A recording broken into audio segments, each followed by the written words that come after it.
Laser microdissection from Carl Zeiss can be applied for many applications, and the main reason behind microdissection is to have the possibility to collect extremely pure samples from material that's been that has been viewed on the microscope, so down to subcellular locations. Very fine details can be recognized and isolated.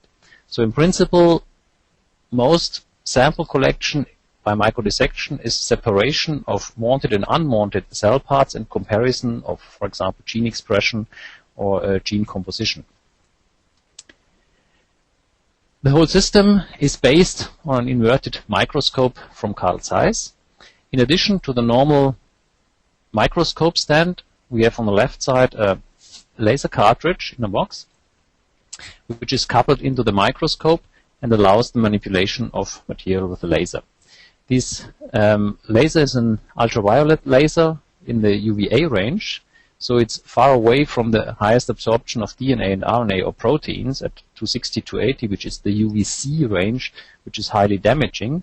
But the UVA range is completely out of the area where it will lead directly to damage of any interesting molecules, which is very important for the microdissection because we want to get intact material from the samples. Furthermore, this solid-state laser has a very high lifetime on very high precision and is quite powerful, so even strong material can be cut with this laser. Apart from the laser attachment, the microscope stand is still completely normal research microscope of highest quality, so all the additional tools that can make your life easier or help you to recognize the wanted sample are still possible. For example, different ways of fluorescence illuminations, various objectives, phase contrast, and other visual improvements can be used as on any other microscope. In addition to the microdissection software, also image analysis programs are possible. Various cameras for high resolution or for highest sensitivity in weak fluorescence detection can be used, or even upper-tone structured illumination, which can again help to improve the image. Because the first step of all microdissection is to get a very nice, clear image that the cells or the structure of interest can be recognized for the cutting. The principal setup is, as I mentioned, the laser source outside the microscope, which passes through the microscope through the fluorescence channel. The light is going up through the objective, and by passing through the objective, the laser beam is concentrated to the surface of the glass slide or the sample holder where the tissue is on top. And there the laser can be used first to separate the sample by cutting, and then with a stronger laser shot to transfer the sample against gravity in a collection device which is held closely above the sample. Important on this system is it's completely without any contact, so cutting and transfer are both done with the laser alone without mechanical contact. It is against gravity, so any particle that has to be collected needs to be forced up in the cap, and loose material will stay back and will not lead to any contamination. So nothing can fall in your cap. It really has to be pushed up that you can collect it. To explain the cutting itself, again, this scheme, so the photons of the laser are quite diffuse, not very strong, but by passing through the objective, all these photons are concentrated in a small focal spot, the same position where you get a sharp, clear image on the microscope. And in this small focal spot, the energy density gets so high that chemical bonds are broken.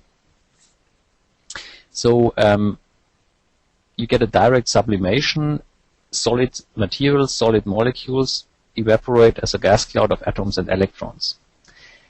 Important of this whole principle is that this focus is very small, and all this high energy is concentrated on this spot. So if you go a little bit left and right of this spot, or even above or below it, the energy is too weak to do anything. So only in this focal spot, really this cutting happens. And outside, nothing is damaged and not touched by the laser. On the left side of this image, you see we have a high-speed camera image looking on the side of a slide. The laser is cutting in this area, and this evaporating cloud is the material which is ablated in the cutting line. So in this cutting spot, kind of microplasma is created, and since the laser is not working continuously but in short pulses, there is no energy transfer to the site. So there is no heating up and no burning, but a process called cold ablation, where the material goes directly from solid to gas phase without any heating effects, which is again very important, especially if you think about proteins or still living cells, which should not get any harm by this microdissection process. So in principle, for cutting, the laser focus is set directly into the tissue, so the focal spot is there where the material needs to be ablated and separated. And once this interesting part is separated from the surrounding, the software automatically changes the focus. So the focus is not inside of the tissue, but normally below. And then with a stronger single laser shot, the whole separated piece is transferred upwards against gravity and can be collected in a simple Eppendorf cap with some buffer, for example. The cutting precision depends on some factors. Naturally, the magnification of the objective has a big influence. So if you go from a weak magnification like 10x to a high magnification, the resolution of the image gets much better. At the same time, also the concentration of the laser gets better. So with a higher objective where you look for smaller details, at the same time also the laser cutting gets more precise and more fine. Apart from the objective, the settings of the energy, how much energy is pushed into the sample, the precise setting of the focus, as I mentioned before, only in this focal spot the highest energy density is reached, and if I'm too far above or below, the cutting is not efficient. And the speed of cutting, how long the laser stays at the same position. So in principle, the most precise cutting can be reached with the highest objective, with a very slow speed, and a very precise focus setting. And then the energy can be reduced to very low levels to get a very fine line. And then naturally also the material has some influence, how thick the tissue section, for example, is, how good it absorbs the laser, if it's stained or unstained, if there is still moisture left, or what type of material is used. But this is normally easily overcome by simple adaptation of using more energy and adapting the focus a little bit.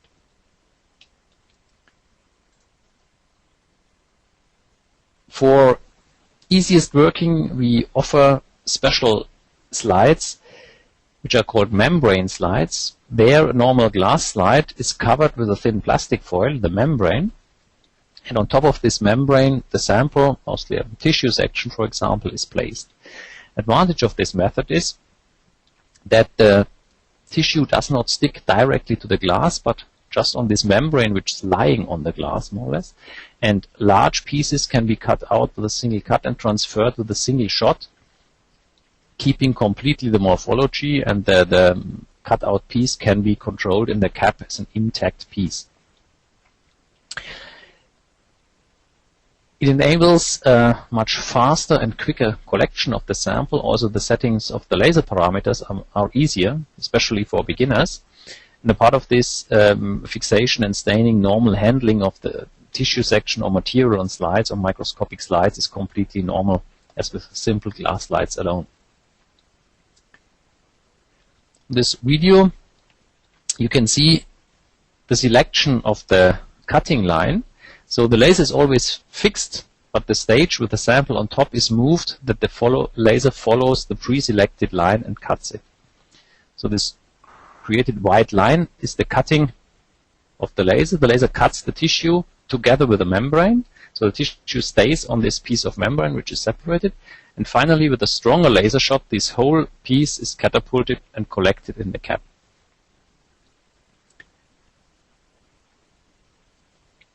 By looking in the cap, we can see this intact tissue piece here swimming in a drop of buffer, and you can control and document the whole process from selection of the sample, cutting, catapulting, and then the view in the cap, how the whole system works. The other method, which goes back to simple glass slides, is placing a tissue section on a glass slide as you are used from normal microscopy. Again, naturally without any cover slip to allow the catapulting at all. And here the difference is that any single cell, any small piece of tissue sticks directly to the glass. So it's not possible to lift off very big pieces, but only small areas that a single laser shot can lift off. It works very well for plant tissue because the plant cells often have very strong cell walls, and the connection in between the cells is much stronger than the attachment to the glass surface. So even there, without the membrane, quite big pieces can be catapulted in intact morphology. If you have a soft tissue like liver or brain, then the tissue is torn up to small pieces during the catapulting, but still you get the same quality of tissue in the cap. It's a very interesting principle if you're working on archival material. So if you have tissue sections which are cover slipped and stored somewhere, if you remove the cover slip by washing in xylene for a long time, for example, once the cover slip is removed, the tissue can still be catapulted from these old glass slides. Thereby, even very old material can be made available for DNA analysis and looking for mutations in old tumor samples, for example. Also for working with smaller particles like sperm cells or single cells or any kind of particles which do not need cutting and do not have a large attachment to the slide, direct catapulting from the glass slide is a very efficient method to collect quickly many small single pieces. And naturally, staining and fixation are done as on regular glass slides. This video you can see the principle of this method. Cutting again is the same, so the laser will separate the wanted from the unwanted tissue, but then the tissue is transferred not with a single shot and a big piece, but with a series of laser shots, like a scanning or a machine gun, and catapulting small pieces of tissue. Depending on the strength of the tissue and the connection of the cells in between, you may get bigger pieces or smaller pieces like simple dots. Since you have to lyse and extract the tissue anyway afterwards, it doesn't matter if it's one piece or many small pieces. Important is the laser does not damage the interesting molecules. You do not get lower RNA or DNA quality. And sometimes even, especially on plant cells, often the efficiency is bigger because the cells are torn up and the lysis is more efficient, which sometimes is a problem with very strong and stable cell walls. So there is no quality difference in the material. The only thing which is a little bit more difficult is to find the perfect settings, because on the membrane it's much easier to find the settings. On a glass slide it takes a little bit longer and some more tests to very precisely set the focus, because you have no air between membrane and glass, so the tissue sticks directly to the glass. The focus spot has to be determined extremely perfect. But once the settings are optimized, the results can be completely the same as with a membrane slide. In addition to this non-contact collection principle that I've just explained, we now offer with the latest software version a new possibility to collect also larger amounts of tissue with a touching principle. Sometimes after picking out, for example, glomerular pieces from a kidney section, as a control sample, the remaining tissue or big pieces of the remaining tissue should be collected. And since the area that can be catapulted with a single shot is limited to about a quarter of a square millimeter, if larger pieces need to be collected, it's faster to pick them up just by touching with a cap. So with specialized filled adhesive caps, some square millimeters of tissue can be lifted up with a single touch and be used either for collection of very large samples in proteomic analysis or just as control samples. But for most applications, especially very precise collection of single cells and few cell groups, the non-contact principle will still be the method of choice. To prepare the samples, naturally tissue sections and most preparations are done on slides, glass slides or membrane slides, but it's also possible to grow cells in special tissue culture dishes that can be used for microdissection. I will explain this a little bit later on. And we offer special inserts for our stage that these special consumables can be used. The same also for the collection. In most cases, just a single tube or the single cap of a tube is used for a single sample. After collecting one sample, the tube is exchanged and the next sample is collected.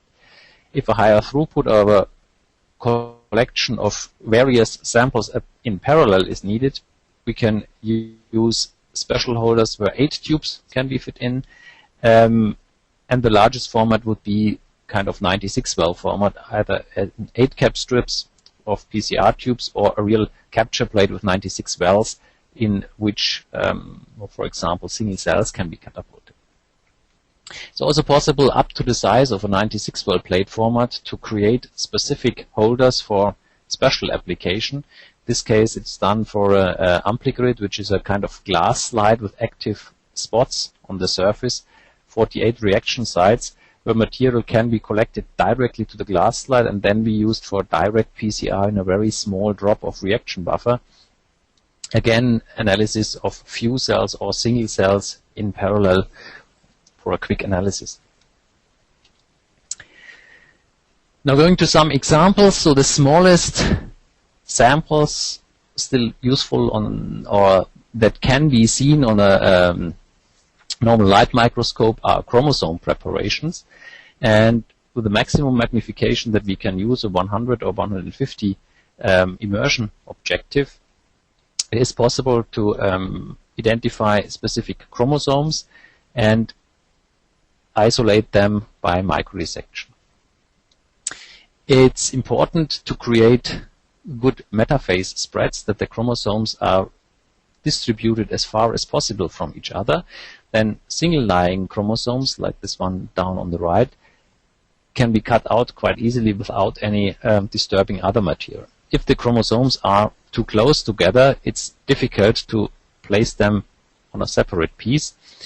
But then it's also possible to remove unwanted material first before collecting the sample.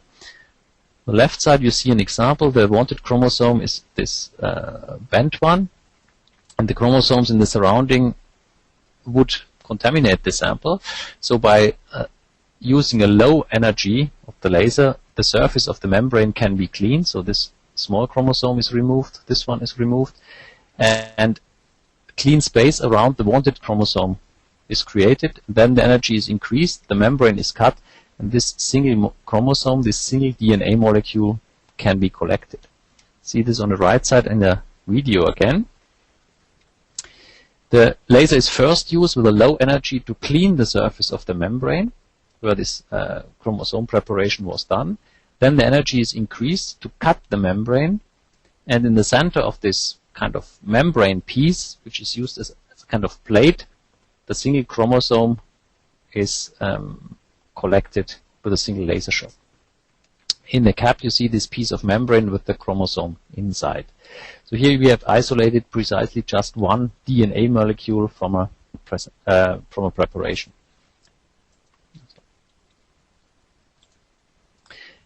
With this isolated single chromosomes, many different analyses are possible.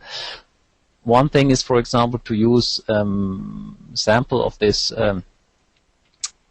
chromosome, amplify the DNA by PCR, label it with fluorescent dye, and see in cross hybridization where translocations took part or which chromosomes of different species relate to each other. It is shown in this nice example. Here, parts of chromosomes from cattle, from an cattle X chromosome, so XP, short arm of the X chromosome, labeled in green, or from a long arm of the chromosome Q, which is labeled with the red fluorescent. So here, separate chromosome arms have been isolated, again by ablation, and then catapulting the other half first. And then different species have been hybridized with these cattle-specific samples. So this is an evolutionary comparison with different antelope species. So any letter here is a different antelope species. And you see that both X chromosome parts lie on different chromosomes in these different species, but mostly in combination. So here, P and Q arm of the X chromosome are one arm of a larger chromosome, or here of a more or less telocentric chromosome.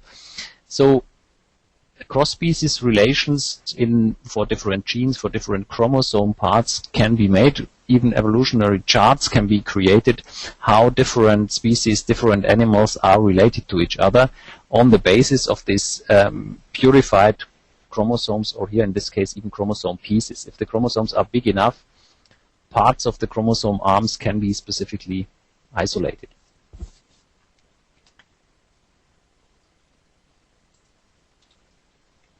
Okay, the next step, a little bit larger, are these small particles or single cells.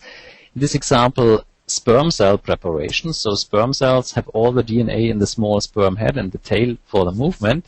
So it's not necessary to cut off the tail, cut around the head, and catapult this DNA-containing nucleus. It's just enough to make a single laser shot at the position of the connection between head and tail, and then the sperm head will fly up, can be collected, and the sperm tail remains on the glass slide. So with direct laser shots, this small sperm head can be transferred and collected quickly, which is an interesting application, especially in forensics, to separate single sperms from epithelial cells, which would lead to a high background.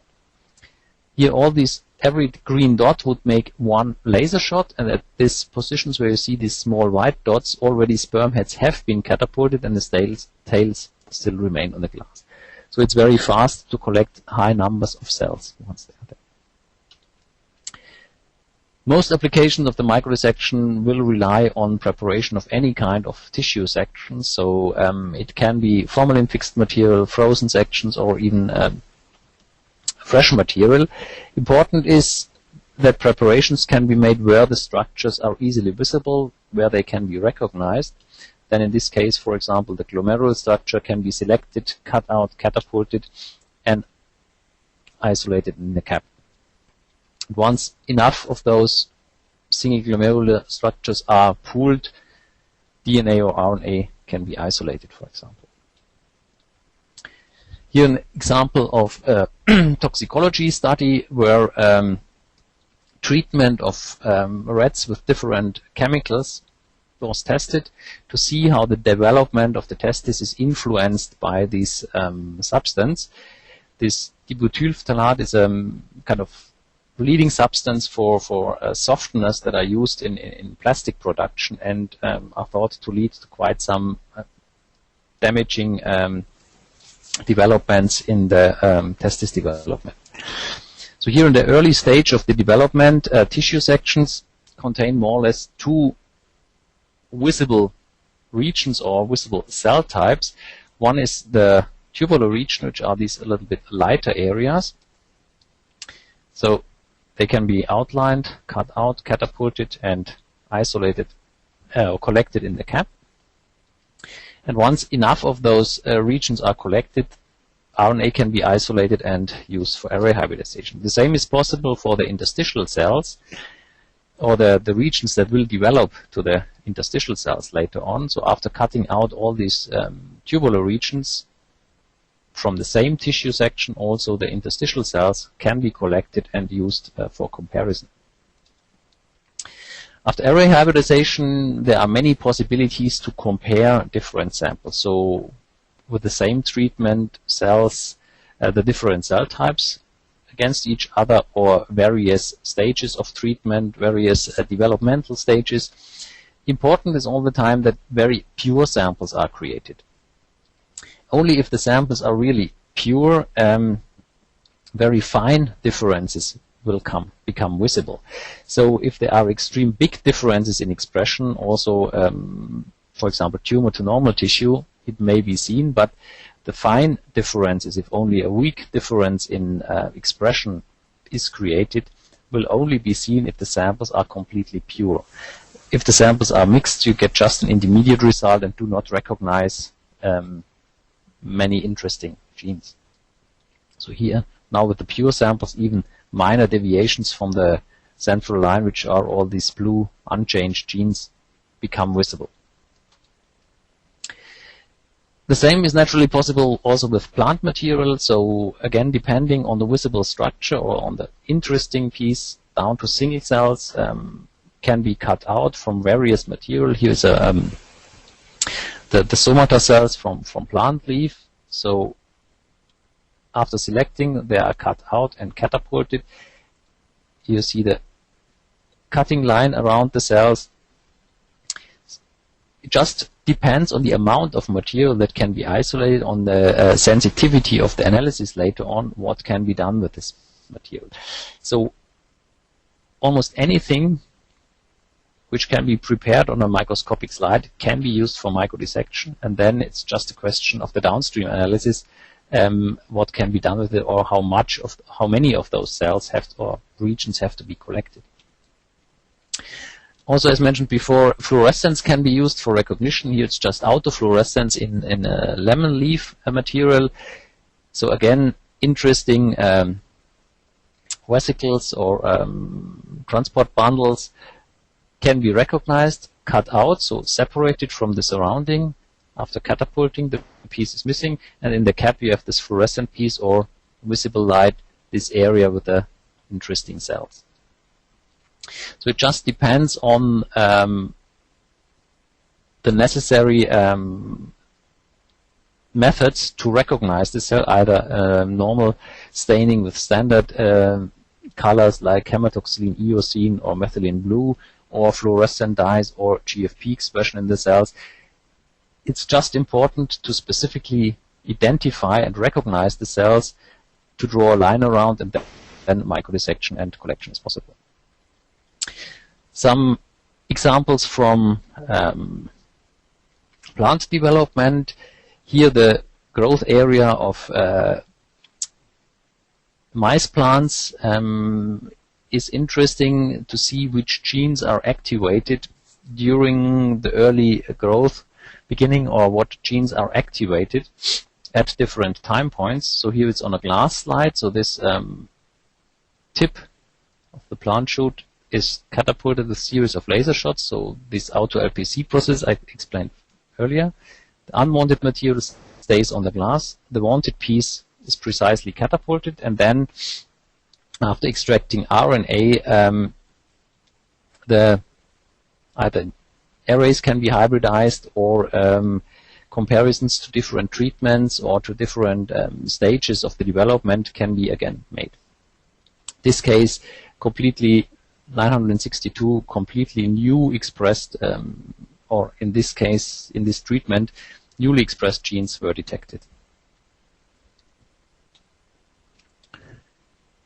Another example of a different plant use in North America, switchgrass is a kind of prairie grass which is growing in large areas in very dry climates.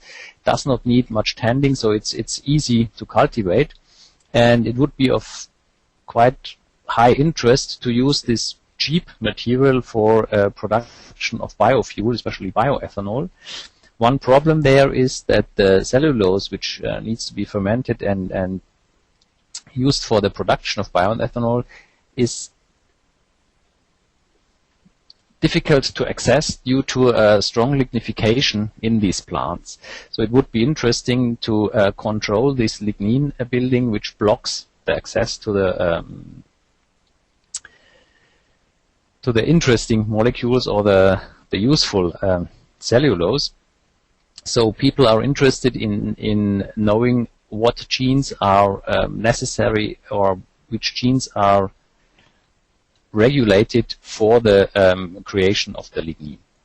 So in the regions where most of the lignin is built up, which are these vascular bundles or vessels for liquid transport, there the highest lignin production takes place. So it does not make sense to take all the plant area it contains a lot of other material. So it's more interesting to get just this region with the highest lignification to get the highest number of really lignin-related genes. And by picking out these vascular bundles, pooling these groups, extracting RNA and analyzing by direct EST sequencing, these researchers could find many completely unknown or new genes. Also, the genome is still not sequenced from Switchgrass. So these new genes might be targets for influences on these plants to make them more readily available for bioethanol production. Also, protein analysis from microdissected material can be done. Difficulty here is that proteins cannot be amplified like DNA or RNA. PCR process can amplify even single molecules to millions of molecules, which can be analyzed easily. But for proteins, no amplification step exists. So in principle, as much material as possible needs to be collected to get enough protein for normal analysis. And the traditional analysis methods like a 2D gel electrophoresis or gel electrophoresis per se is normally too low in sensitivity to make good analysis unless you have extremely high expressed proteins. So it makes more sense to switch to methods where you can get analysis with lower amounts like LCM MS analysis or CELDI or MALDI direct analysis. Again, comparing interesting structures and surrounding material and seeing what genes are differently expressed or which proteins appear in different regions. Here again, specifically the transport bundles are, vascular bundles are cut out, and later on the remaining tissue is taken as a control sample. This would be again one application for the touchdown process to pick up the whole remaining stem after taking out the precisely cut out pieces first. And once the methods are sensitive enough to analyze these small amounts, then with the results you get from this highly purified material, many people go back to traditional analysis with less purified material and then look specifically at the interesting spots for the interesting proteins to get them for sequencing or other analysis. This example just shows that there is also high variation in the thickness of samples possible. Normal tissue sections will be between 5 and 15 micrometers, but if thicker sections are needed and if the structure is still recognizable, which is most of the time quite difficult, once a tissue section gets too thick, it's very hard to recognize the structures anymore. Then even very thick material can be cut by repeated cutting with the laser. A single laser cut will probably not be enough to cut about 200 micrometer, but since the software stores the drawn line, the same cutting lane can be repeated many times, and after 5 or 10 cuts, even very thick material can be drilled more or less outside. In this case, hard material, oak wood slices, were used to separate single tree rings. For each year you get rings on the tree, and if you have old tree samples, you can make a year analysis from these year rings, and these precisely separated samples allow the analysis of isotope distribution from year to year to see the growth conditions or the climate conditions of certain time. All this material now was dead or fixed material prepared on glass slide, but it's also possible to apply the microdissection on still living cells grown in culture dishes, and then cells can be selected, isolated, and grown on later on. For this application, the membrane we have on the glass slide is an absolute must, because the cells need to be transferred without direct hitting of the laser. So the auto LPC process would surely damage anything, and even cutting through the cell is damaging. So again, we have this membrane that we have on the glass slides, but it has to be placed in special cell culture material. The normal plastic of a cell culture dish will absorb the laser and inhibit any cutting function. So the bottom of a normal plastic dish is inhibiting, and there are special dishes on the market where the plastic bottom is replaced by a Teflon membrane. This has many advantages. One advantage is, since it's very thin, also the use of high magnifying objectives or even oil immersion objectives is possible, so even subcellular particles can be isolated, or very small cells. Another point is, since it transmits the laser itself, it's not damaged. So the Teflon membrane is not touched by the laser, but the laser passes simply through. Once we use our special dishes where we have the second membrane placed on top of this Teflon membrane, the upper membrane, this LCM membrane, can be cut with the laser, but the Teflon membrane stays as an intact bottom. So there will never be a hole in the dish, so there's no sterility problem, but these cells on this top membrane can be catapulted and isolated again. It's shown again on this graph. So we have a confluent culture on the left side. Cells are grown. Piece of membrane is cut out with the cells in the middle. The whole piece is catapulted. And in the cap, you have a plate of membrane with the cells on top, which are completely viable. To do the whole process, the cell culture medium has to be removed completely from the dish, but some moisture will stay on the cells. So as with a normal medium exchange, always a small rest of medium stays on the surface, and this is enough to keep the cells alive for 10-20 minutes, which is more than enough to cut out some area, catapult, and bring the cells back to fresh medium. What you see on this video on the right side is again the cutting of the membrane, and the bubbles that are created are not a sign for cooking or heating or degradation of the liquid. What happens here is that the membrane is cut and the evaporating gas is trapped by the small liquid layer on top. So it's not heat, it's just the degraded membrane material that's trapped and seen as bubbles here. After catapulting this membrane piece, it's collected in the cap, not by a dry surface, but by a fresh medium drop, and this drop of medium with the membrane and with the cells can then be transferred to fresh dishes. Once the cells are in a fresh culture medium, they start to divide, migrate, and if you wait long enough, you come back to completely confluent cultures again. Applications there might be starting with mixed cultures of various different cell types and pick out the interesting cells, or if transfected cells are used, for example GFP transfected cells, they can be recognized by fluorescence.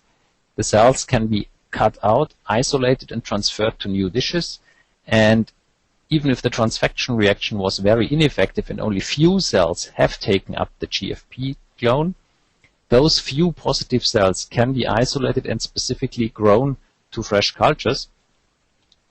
And then with these clonal cultures, for example, embryos can be injected to create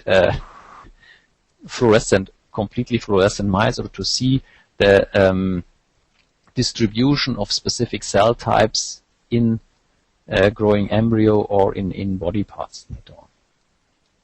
So again, the microdissection is an extremely precise selection and can speed up the process of purification, starting from single cells going to clonal cultures. In summary, almost any type of material that can be viewed on a microscope can be used for microdissection. the non-contact process of Zeiss allows it to get absolutely pure and completely non-contaminated material, and allows the highest precision in sample collection. In addition to the normal microdissection, all the optical materials that are needed to improve the image to make recognition of the cells possible are still possible, and the microscope can still be used as a normal research microscope, also to view cell culture, for example, or to make fluorescence images and so on. As you've seen, few cells, large groups of cells, or automatic image analysis and finding cells first and then catapulting is possible with the system. We offer all the necessary consumables, but most applications are possible with standard material which is freely available on the market. Normal Eppendorf plastic material, for example, or normal glass slides work as well. There are a lot of systems installed worldwide, and we also keep a collection of specific publications that use and apply our system in various kinds of research and applications. So if you're looking for a specific application, if there are already some experiences, we can help you to find the interesting literature. This brings me to the last point, the Zeiss Labs. The Zeiss Labs is a special application laboratory where we really use the microdissections like a normal research lab. So we can go from sample preparation, staining, microdissection, and to RNA and D analysis in a lab. We have a lot of experience, tested different kits, and also developed protocols to help customers get a quick start and optimal support for applying the microdissection in their research. The biggest difficulties people have is really not handling the system, but preparing the samples in the way, for example, that the RNA is still intact once they start with the microdissection. So there are a lot of tricks for the preparation and also for the downstream analysis that can be asked at the Zeiss Labs. Okay, this gives you the contact possibilities. So Zeiss Labs can be found at the Zeiss homepage, Zeiss DE Labs. Apart from this literature service, we also offer for all microdissection users from Zeiss a direct hotline. People can ask any type of questions handling the system, also application questions, how to prepare the sample, how to solve problems, and can also come to our lab and work in our research facilities and get really a training on the system directly. If you need, or if you like more information about microdissection, you can also sign up for a newsletter, which you can find again on the same homepage. And if you register with your email and address, you get frequently updated new informations, new developments of the laser microdissection. So at that time point, thank you very much for your interest.